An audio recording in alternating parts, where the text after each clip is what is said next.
Hello, welcome to the Public Hearing Show. My name is Annette Werner. And my name is Kathy Fine. We're bringing you the monthly public hearings of the Pittsburgh Public School District in order to create a larger audience for the comments and concerns expressed by stakeholders regarding schools to the school administration and the school board. That's right, this way you don't have to be at the meeting to hear what's being said. And this month, October, a lot is being said about leveling, a term that's new to me this year. It happens when the district notices that a couple of classes in a grade at a school are smaller than expected, and the district decides to combine the two small classes into a larger class, eliminating the need for a teacher. Unfortunately, and especially when this happens well into the school year, it causes disruption for the students, families, teachers themselves, and this disruption can ripple through other classes in the building and presumably even beyond elsewhere at other schools in the district. So a lot of concerns about that. There's several parents that brought up other issues, but we're going to let them speak for themselves. So, on to the speakers. Okay. I'd like to open up the evening by expressing my love for the city of Pittsburgh and all the different neighborhoods we have here. We chose to stay in the city when we bought our home a few years ago, and we chose to send our children to our assigned public school, Mendeo Elementary School in Squirrel Hill. We've been pleased overall with our children's experience. Most of the time, when I come here to air grievances, it has been on behalf of the greater school community and out of concern for other people's children. Even so, when I speak for others, I am protecting my own, because we do live in neighborhoods and not in our own individual vacuums. I sent a message to the board of directors and superintendent regarding the leveling process that recently took place at Mendeo in the first grade. First grade lost a teacher not even a week after we were told that the classes in grades K-2 would not experience any disruption. There are now 27 children in my son's first grade class. This runs contrary to studies that show how smaller class sizes result in a greater return on the investment of educating children. We were invited to a meeting. Dr. Sims's best response for the inability of stage to read your word was that we should be thankful that kindergarten and second grade were not also level. We were told about money issues. Money will be a bigger issue as families leave the district and city over broken promises and double talk. There was discussion of equity. It is not fair or equitable to destabilize children every year at your neighborhood schools in the name of equity. Here's the thing about our neighborhood feeder schools. We educate everyone. We accept everyone, no matter what time of year, no matter from where they moved or from where they got kicked out. If they live in the feeder pattern for that school, they are welcome to attend. As a natural consequence of the year-round open door policy, our populations fluctuate over the course of the school year. It's a part of having a school that actually serves the neighborhood. Pledging never to condense classes in the middle of the year and finding any way possible to keep classes smaller, especially for our youngest students, is a tangible way to follow up on your most recent PR blitz related to school climate and safety. Giving additional consideration to neighborhood schools in terms of class size, particularly schools like Mendeo, which house regional classrooms as well, is a great way to invest in the neighborhoods. So let's make the most of these beautiful kids. Invest in our children. Be happy you did. Won't you teach mine? Won't you teach mine? Won't you teach my neighbors? Won't you please? Won't you please? Please won't you teach our neighbors?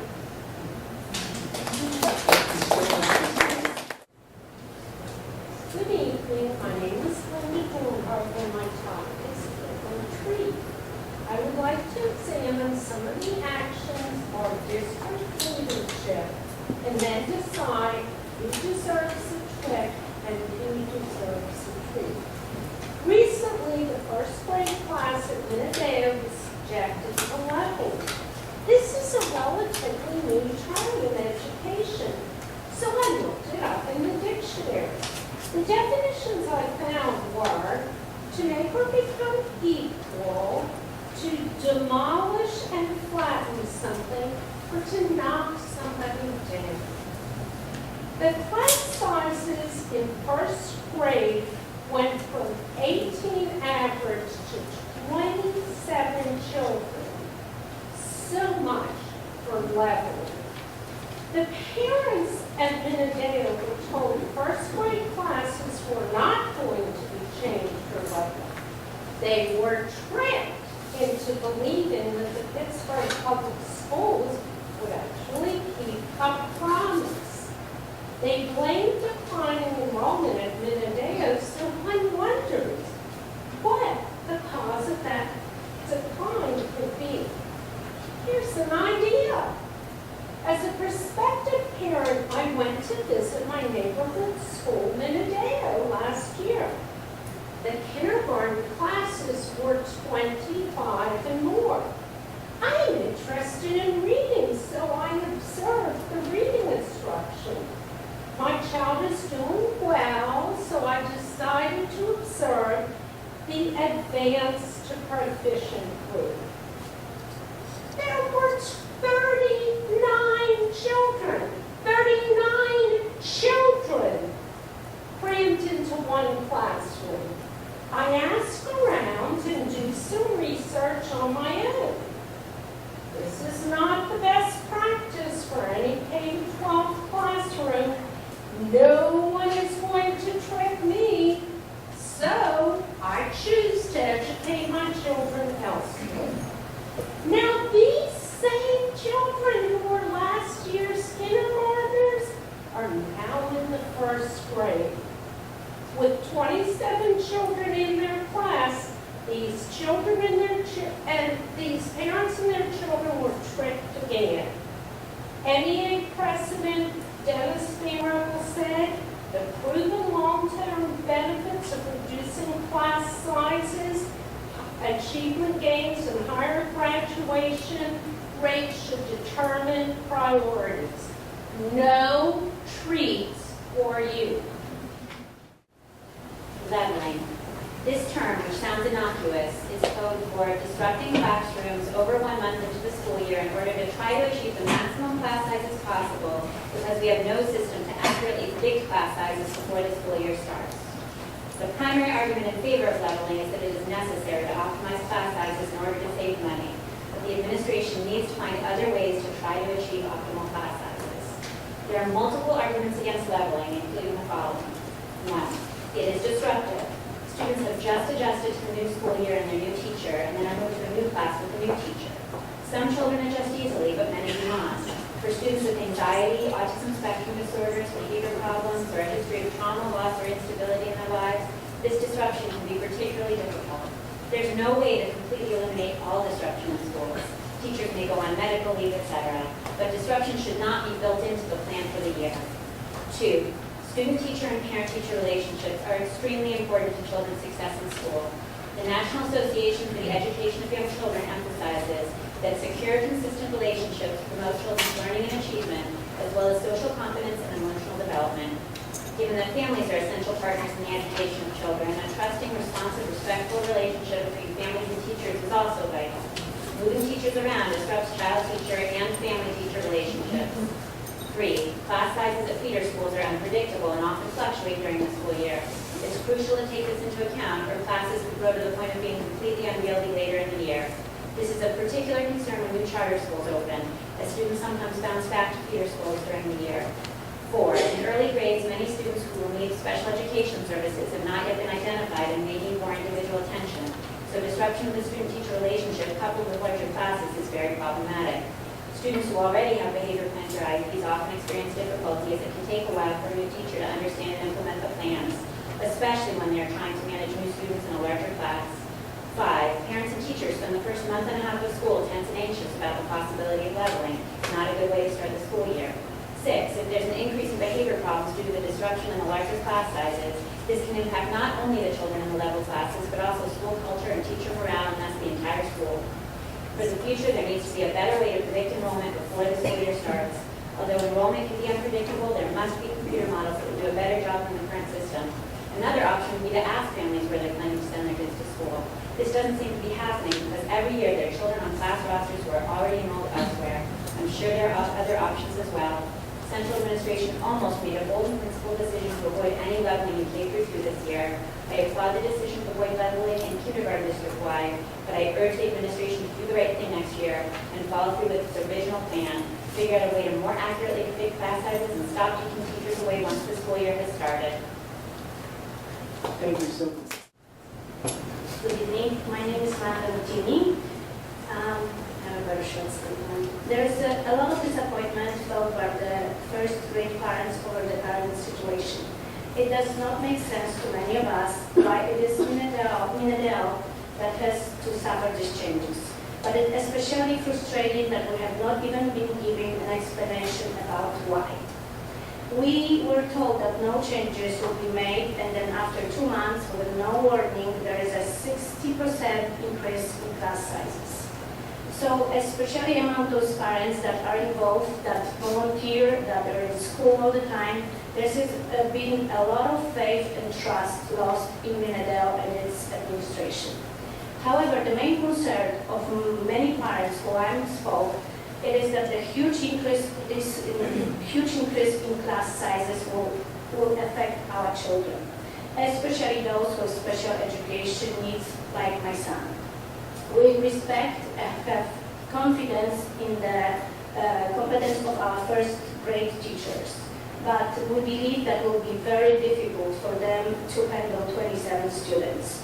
This situation is not fair to either the students or the teacher, but the big loser here will be the kids for sure. Thank you. Thank you so much. Hi, my name is Tracy Darren. I'm an art therapist at Veteran Affairs, and my little boy's name is Aiden, and this is his story. This is called Mental Health, the Story of Stigma. The name of my child's illness made itself fully known when in first grade. He had been having challenges in school, culminating in what was described as defiance. But since I wasn't seeing the same type of behavior at home or in the community, I attributed it to him being an only child, not used to sharing. But that winter, during the break, he had been inconsolable, crying, alternating with raging, culminating with him pulled up in a fetal ball, rocking back and forth, sobbing and glad to take him home. He was 6 years old. I went blank, and my denial fled in every direction, and I knew with 100% certainty that he had inherited the gene from my core, my family legacy. Thus began a 4.5-year journey to keep my child in the Pittsburgh Public School mainstream, inclusive classroom, working to achieve a balance of academics with support for very complex mental health diagnosis. It was a journey fraught with stigma, frustration, and social isolation, fear, and blinding rage. It was a journey that ultimately ended in exclusion after the failure of PSE to assist my son's elementary school in providing professionally trained quality support to implement the positive behavioral support plan. As a mental health professional, I am able to say with 100% confidence that the fault lies with another lack of comprehension by PSE as to how mental health diagnosis impacts learning and behaviors. I have found that individuals within the system want to help, but the stigma of mental health is so profound and pervasive that it is perpetuated by the larger institutions that educate teachers, colleges, and universities.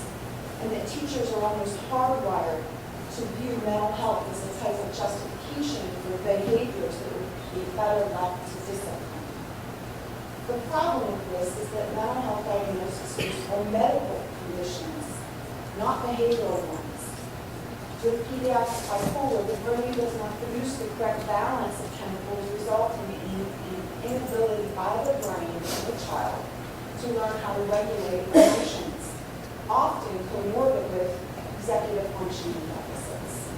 No individual with this diagnosis chooses to be bad. No child chooses behavior that results in isolation from peers, feelings of shame, stupidity, and embarrassment. Thank you so much.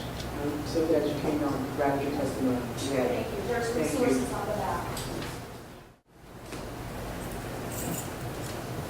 There's a plaque of butterfly's wings in Brazil set up a tornado in Texas. This was the title of a paper by mathematician Edward Lorenz. what Dr. Lorenz came to understand was that his field had a blind spot. They have been unable to see that many common systems have regions where initial conditions can lead to unpredictable results. What does this have to do with us? It is about how small changes can have big impacts on the district. Recently, 4 classrooms were closed in 4 elementary schools. One was at my school, Minadeo, where I attended and where our 2 sons now attend. A first grade classroom was closed. The teacher moved to 3rd grade. The 3rd grade teacher moved to a different school. From the numbers that might have been the end, I'm here to explain a perspective on this that you can't see from the numbers. It's not the first time it's occurred. Last year, a 4th grade classroom closed. By spring, the class sizes were back up and an additional teacher was added. Imagine the effect of those children having to adjust to 3 teachers in 1 year. Between the ever-changing teachers and large class sizes, it's not shocking there have been behavior problems. Many families have left the school, leaving others to wonder if they should get out too.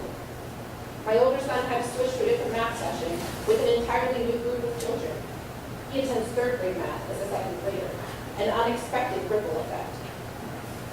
Just 4 days prior to being notified that classrooms would be closed, we were told that administration had made a decision not to close anything through 2 classrooms. But a different decision was made. Like a butterfly flapping its wings, closed 4 classrooms. It may be the tipping point for further decline in the district. It is the tipping point for me and others to demand your action. Imagine if that small decision had been a different one. If the district had decided to keep those rooms open. Would a community like ours, who is funding the Pittsburgh Promise, be able to come up with solutions? I have no doubt the answer is yes. We would be the district with solutions. Children would have the opportunity to learn and be valued as individuals, not numbers. We have a blind spot. It seems like we need huge sums of money to solve it, but it isn't that big. A few unafraid administrators, dedicated teachers, and parents can make all the difference. I ask you to act with courage to drive that simple decision. Stop policies like closing classrooms. And instead of the butterfly flapping, leading to a tornado of destruction for our district, our flapping together will lead to growth and success. Thank you.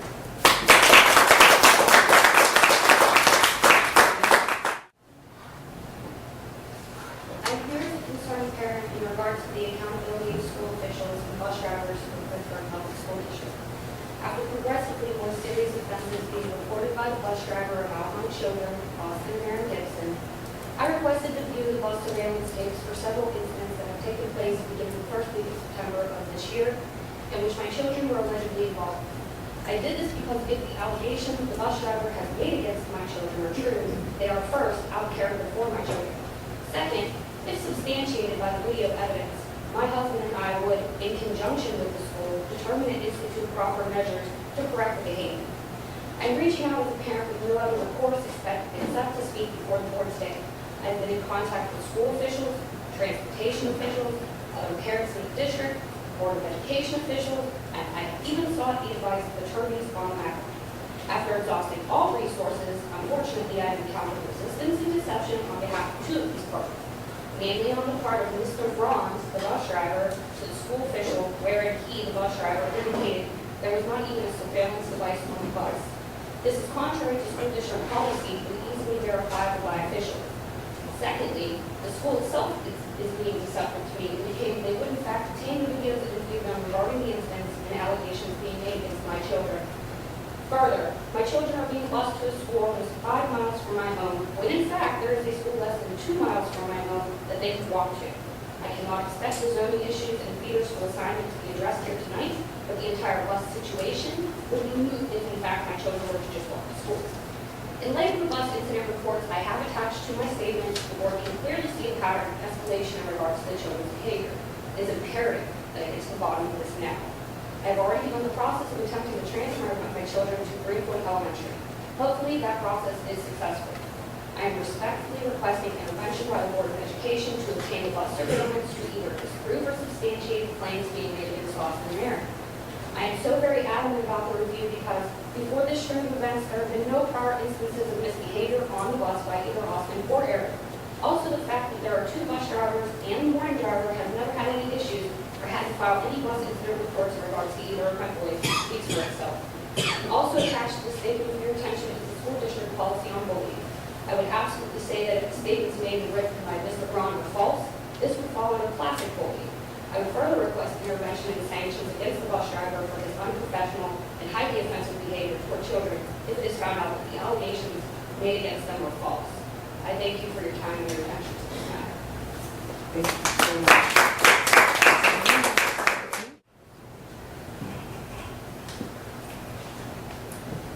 Hello, my name is Julia Johnson. I'm a former Pittsburgh Public School student and am here as a concerned citizen and community activist. I volunteer for a group named Pittsburgh for Justice, and last Monday we held a protest downtown against Columbus Day, and it was called "End the Legacy of Racism and Oppression, 1492 to the Present." We had speakers and pamphlets to educate people about the violent and malicious actions of Christopher Columbus, and we wanted to and also expel conquistadors. And we urge people to reject praise of these men and instead learn about the impact they have on indigenous peoples of the Americas, as well as the millions of Africans that were enslaved as a result of their conquest. That information was a lot for most people to take in. They had been taught ever since grade school that Columbus was a hero to be celebrated. That notion was based off misleading, inaccurate, and largely Eurocentric history in the textbooks. It is well documented, even in Columbus's own words, that his intent in the Americas was to rob, murder, enslave, and conquer. But if you ask a student or graduate of Pittsburgh Public Schools what Christopher Columbus is famous for, they will tell you he was responsible for discovering the Americas and the lost. That is unacceptable. Not only do people accept a false history, students are taught little to nothing about indigenous peoples. What they don't know is often filled in with racist stereotypes that harm Native Americans today. Yet, these stereotypes are condoned in our schools. Every fake headdress worn, every generalization of Native Americans living in teepees perpetuates this problem. Why is there such an imbalance when it comes to what history our schools choose to teach? Why are debunked lies still taught to students? Why is stereotyping of Native Americans acceptable in our schools? I asked the Board of Education to examine the history lessons educators offer to their students and actively seek to correct the misinformation that biased history textbooks give. The majority of history textbooks available today are riddled with inaccuracies and Eurocentrism. If there is a shortage of accurate and complete history textbooks, Pittsburgh Public Schools can take an active role in teaching accurate, engaging, and critical history. Start by abolishing Columbus Day on school calendars and replacing it with Indigenous Peoples Day. This is a wonderful way to engage students in a discussion on Indigenous peoples' cultures and history. Our schools need to celebrate the diversity of our country and to acknowledge the gross crimes committed in the past. And I just want to point out, as an activist, this is something I'm passionate about and concerned with. But I have friends who have children. For instance, my friend Marshall is here with her son home tonight. She's a Native American woman, and her son is in Pittsburgh Public Schools. And this is important. Thank you so much for your time. Thank you.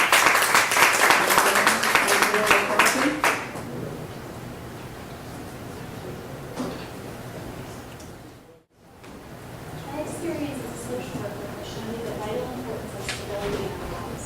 Many of our kids have a good deal of stability, regular meals, sleep, and consistent healthy work. Numerous kids do not have these things. They may experience frequent changes in household members, such as moving off into new homes. They may not be provided adequate clothing or regular meal times. They may even experience extreme disruption, witnessing gun violence, facing eviction, homelessness, removal from abusive situations, and any number of tragic disruptive life events. So what are we doing now, and what should we do, knowing that many of our kids' last basic needs and stability in their home lives? We should keep school as stable as possible. We need to meet as many basic needs at school as possible. In some ways, we do this well. PPS offers breakfast and lunch to all students, no questions asked. This is a move toward meeting basic needs that I can apply as a human service provider. We can contribute to stability by keeping school rules and routines consistent, and consistently follow the school-wide behavior plan principles. Most importantly, we can maintain consistent adults in the school building and nurture consistent peer relationships between children. In the self-contained classrooms of the younger grades, this is vitally important. The student-teacher relationship in such a classroom is incredibly important and impacts virtually every aspect of the child's learning and even his or her development. Knowing that many of our kids absolutely require school to be stable because home is not, makes it especially heartbreaking when leveling occurs. Carefully fostered student-teacher relationships and student-peer relationships are disrupted and broken when teachers and kids are moved mid-year. This is disruptive to the student with a stable home life. To the student with chaos in his or her life, losing another trusted adult can be devastating. This unnecessary and cruel process goes against the idea of caring for the whole child, which is an important and vital district principle.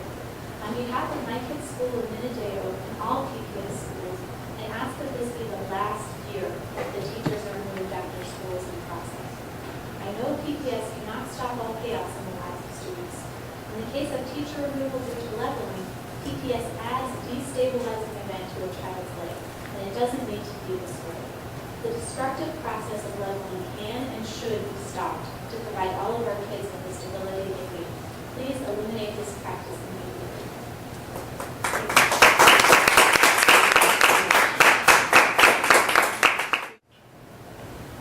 I'll be referencing a Post-Gazette article written by Eleanor Shoup from October 15 of this year. About 8 weeks into the school year, 3 first-grade classrooms were reduced to 2 at Pittsburgh Minadeo K-5, leaving children and teachers starting again to know each other. The change was the result of leveling.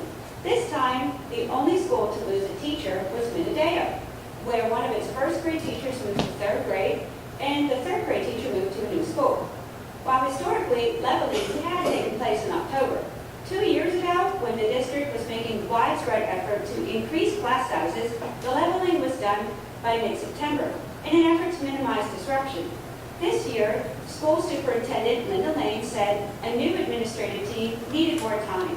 Definitely, it has to be completed earlier. I think the sooner the better, she said. Leveling is disruptive, there's no doubt about it.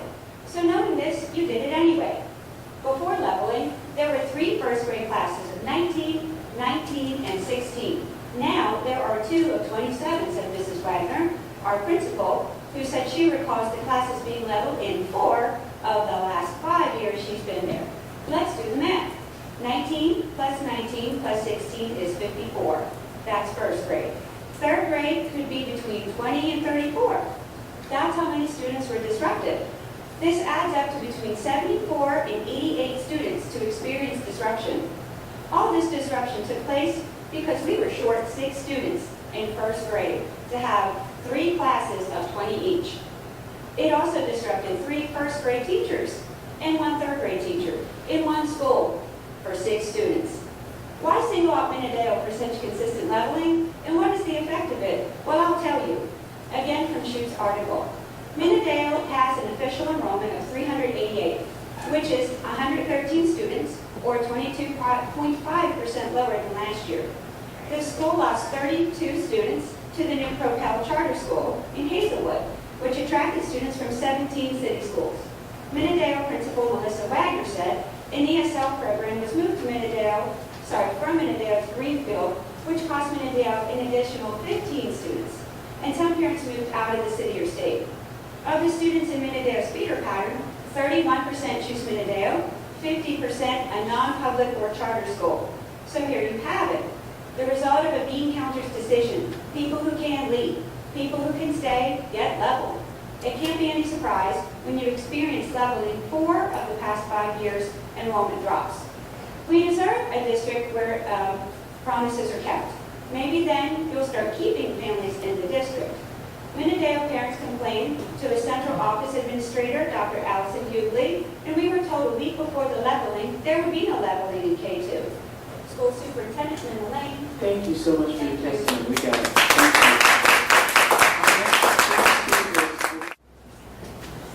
Good evening. My name is Mandy Simons. I'm the parent of a first grader at Minadeo Elementary. As you've heard, our first grade classrooms were recently leveled, with the consequence that at the end of last week, my son's class grew by 11 students. On Monday of last week, there were 16 students in his class.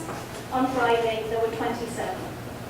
The board and the administration of our school has tried to reassure us by telling us repeatedly that this number is well within the limits on class size set by the district.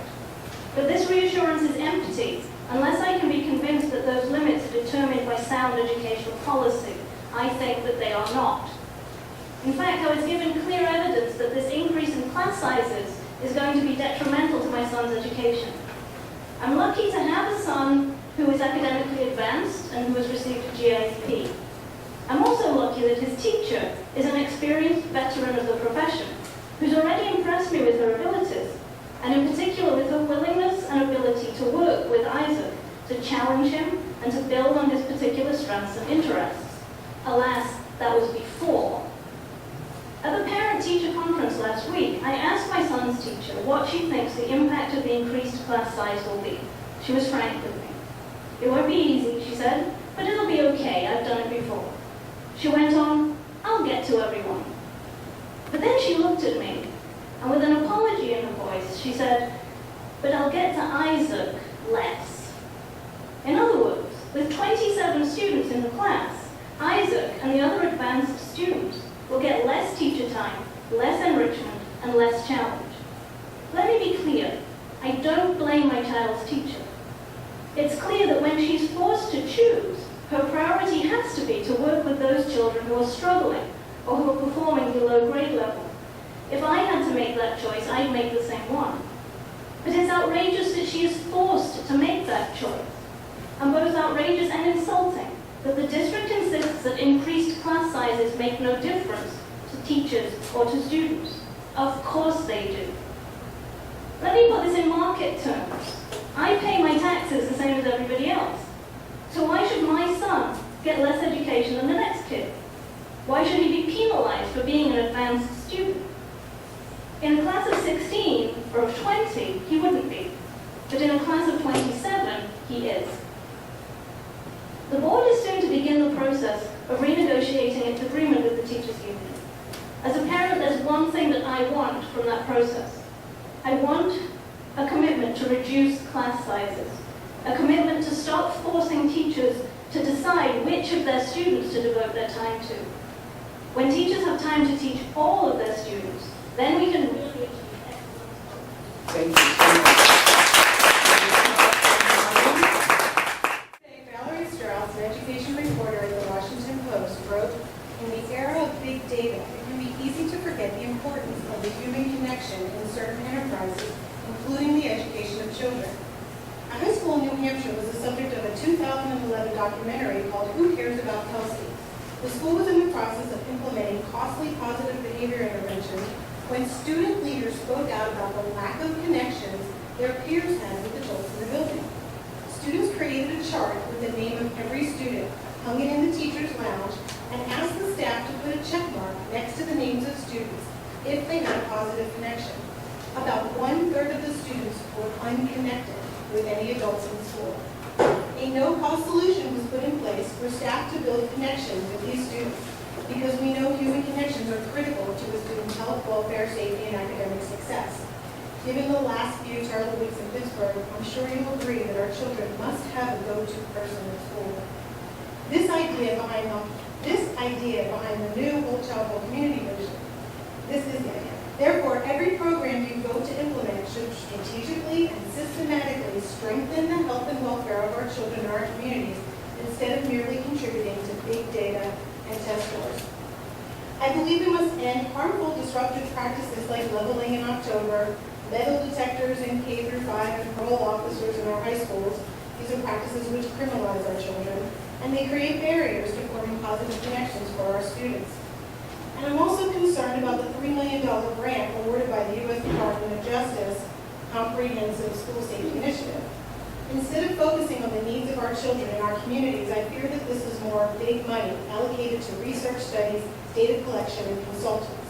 I would gladly welcome $3 million to partner with our local experts to expand the successful restorative practices programs already in place in some of our schools, to reach all schools and every student. But as far as I can tell, this is not the case. This $3 million pays for a box restorative justice program, Safer Saner Schools. It pays for a controlled research study where only one half of our students participate for 2 years, and the other half of our students get nothing in the name of research. And like the other grant-funded programs, I suppose Safer Saner Schools will disappear when the grant money runs out. I'm so excited that we're on our way to implementing sustainable community schools in Pittsburgh to provide real solutions to the unique problems of every student and every school and every community. We shouldn't get distracted by grant money that gives the illusion of progress. I'm confident that our dedicated teachers, given time and reasonable class sizes, 30 is not reasonable, can build connections with every student and their families to create better conditions for teaching and learning. I believe every child comes to school wanting to learn. We must nurture them and make sure that every child has a go-to person. Give them the adequate recess time and appropriate. Thank you so much.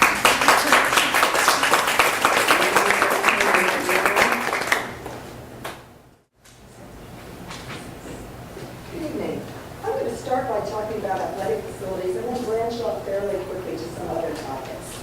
Currently, for all of Oakland and the Hill District, there are only middle school swimming pools, small with 4 lanes, not enough for a high school swim meet, and particularly in the Hill, a very cramped middle school gymnasium. At the same time, PNC Corporation is planning to demolish the gymnasium and pool at Shelley and put up a parking lot. When calls for equity grow loud enough, as they surely will, it will cost upwards of $20 million to replace the athletic facilities that were sold for a fraction of that price. This is crazy. And it is an issue that slipped past the previous board at the time of closing, I think largely due to misstatements by those that we relied on for information. For example, former facilities director Rick Fellers was quoted in news reports as stating that there was asbestos in every wall, every ceiling, every floor tile at Shelley. We later learned, of course, that the gym, having been added much later, has never tested positive for asbestos plastic. And on the subject of asbestos tests, in your materials for the proposed sale of Rogers Middle School, you will see a hazardous materials report dated 2006. This report states, as was and is the industry standard, that when a bulk test shows less than 10% asbestos, a more precise test is done. More precise test. More often than not, these more accurate tests show minimal or no asbestos. In the years since Shelley was closed in 2008, I have seen many hazardous materials reports, and my observation is that the more accurate tests were always done, and done before a vote to close, except for Shelley, when the tests showing minimal asbestos plaster were done after closing and not revealed for years after that. More recently, a temporary problem with the gym floor at Shelley was exaggerated reports to the media. Finally, a calculation of costs that will eventually be needed to renovate Peabody, which is being used in place of Shelley and is going without renovation even longer than Shelley, was never provided. This information needs to be stated very clearly and stated for the record. Many misinformed decisions were made, but this board can blow the whistle and say, stop. Are there arrangements that, given what we know now today, will make more sense? For example, a middle school cap around the lines to free up the downtown building for more high school students, and a restored Shelley for the Hill and IB, because obviously youth prep has not worked out as planned. Very often as the school district goes, so goes the city, and so it should be possible to enlist the city for support in finding a development alternative for PNC. But the time to act is now, before it really is too late. Thank you.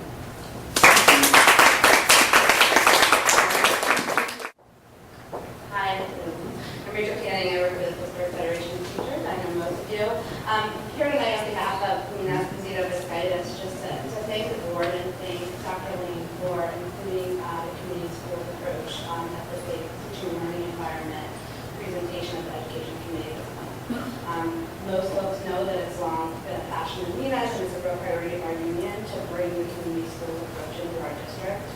I think, most folks in education, especially our members, understand that children have unmet social, physical, and emotional needs that makes it that much harder to learn. And we really see this strategy as one that can it's not a strategy that's coming with a big price tag that's being bad, but that it really is about aligning with many resources that already exist. So I just want to share just a couple of the key elements of our definition of community schools that we shared with you guys last month. So hopefully you all have, and we're happy to share more in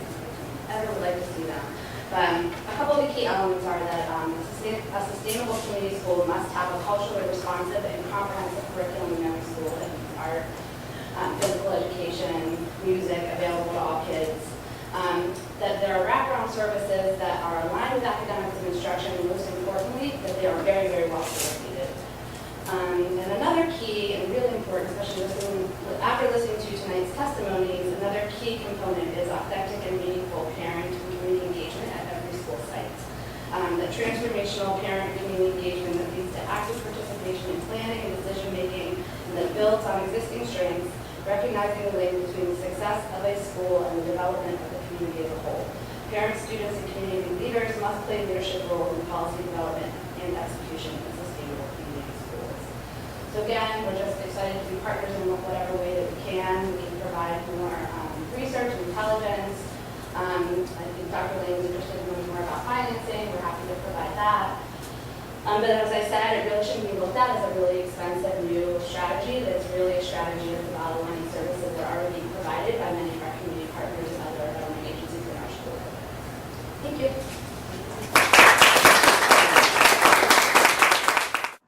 Welcome back. Kathy, what do you think about the speakers? Well, I think we had, I thought several of the parents had some excellent points. Molly May brought up the very first speaker, the fact that the district is being penny-wise by saving the salary of the teacher, but then they might lose 5 families, which is a huge loss for this district as we continue to hemorrhage students from the school district. And it could cause another classroom to have to level and start a slide. Exactly. This cascade of events that just doesn't end in this one classroom. Yeah. Linda Durenberg had an excellent point about walking into her kid's classroom and seeing 39 children, in a reading class. That's just not. It's just not acceptable to be able to provide a child with an excellent education with 39 young kids in a classroom. Shoshana Shear had a very excellent point about the disruption in the middle of the school year. Why is there not a better system to predict how many teachers they're going to need? So part of what we're doing here is to try to provide follow-up. And we're going to talk about this next month and see what happens. People will come out and the people feel like they speak and maybe they get a little card thanking them for coming. And exactly. There's so many issues and everybody else certainly wonders whatever happens. So right. Maybe we can provide some follow-up on that if we're able to find out and even offer a solution. We came up with one possible solution. Yeah. We learned that at the school being discussed, there's an assistant principal, even though it is a smaller number of students than would normally have an assistant principal. So we were thinking that maybe they can choose as assistant principal somebody who is also teaching one of those classes. So instead of leveling, instead of putting the classes together, keep those classes separate, have somebody teach the class who can also serve as assistant principal during recess, lunch, art, after school. And there is a precedent for that. We were discussing that there are several administrators that have dual jobs, principals that are serving as assistant superintendents. So this is not something that hasn't been done in the district before. One principal who is also, this is something new, being a principal of a high school and an assistant superintendent at the same time, and somebody else who is going to be the principal of a high school, a middle school, and be an assistant superintendent. So you would think, especially in a school that might not even have an assistant principal, that somebody might be able to handle some teaching duties, and when they're not in front of the classroom, perform some of the assistant principal duties. And this is the kind of dialogue that we want to promote so that we can come up with real solutions for parents' concerns. And leveling is not the only concern in this district. Of course, there's many other. This is something new. This is kind of an issue of the month, and I think a lot of times people tend to come out when there's something new. They feel like they can have an impact. There's a focus right then. There's some things that are just ongoing achievement, maybe, or of course enrollment. Maybe there should be a little bit more of a focus this month because of a big drop in the kindergarten. What did you say it was? 11.5%? 11.5% drop in, and I did a little bit of research on the number of births during the relevant years and found that the birth rate dropped by maybe 1.3%, but there was an 11.5% drop in students entering kindergarten. So Right. it's interesting. That's not the kind of thing you're probably not going to have a whole bunch of parents come out and say, well, you know, I'm not putting my child in kindergarten. They'll just go. Right. And you're not going to have somebody come in and say, well, all those other people didn't. You know, the district knows that you know, they're not putting their children in kindergarten, and Right. I guess people like to think that hopefully it's being addressed somehow. So I guess I just want to say that just because nobody is discussing enrollment, for example, Or doesn't safety, mean- or- safety, Mhm. those are very big concerns. But it's moments like this when there's a focus, when there's something new. Maybe people didn't even realize. Some people may not even know there is a public hearing, Right. and who their board representative is. So this brings them out, and it's an opportunity to really kind of address those concerns before they just become kind of part of the underlying static. Well, you know, that we have to get to sometime. So, I mean, one of the things that we're hoping to accomplish with this show is to provide a bigger forum, to make sure that these issues don't go to the school board public hearing room to die, and that they're, and hopefully to promote and encourage some follow-up and constructive solutions to bring issues up that have not been brought up at public hearings. But we know, as we've been following this district very closely for years now, that there are bigger issues that need to be addressed. And hopefully that's going to happen over the months while we're doing this show. And have some true parent engagement, community engagement, what we've been Number working one. for years. Exactly. Yes. So join us next month for the next public hearing, and we'll look forward to seeing you then. Okay, bye-bye.